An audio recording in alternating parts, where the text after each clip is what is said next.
Hey friends, if you wish to fix public Wi-Fi login page not showing in Windows 11, then please watch this video. I will guide you to the resolution. Now here's the thing. People start using that combination 192.168.1.1 to open it. It doesn't work that way.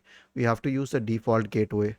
Search for command prompt in the Windows search bar and open the command prompt. Type ipconfig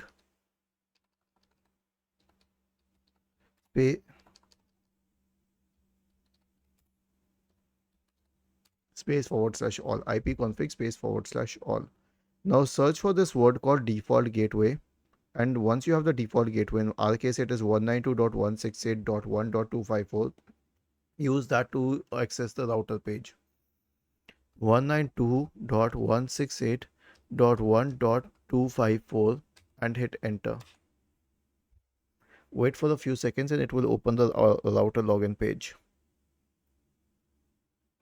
Okay, and now you will be able to access it. Was this helpful? If yes, then please subscribe to the channel.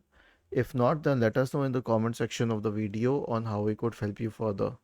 Thank you for watching this video and have a nice day.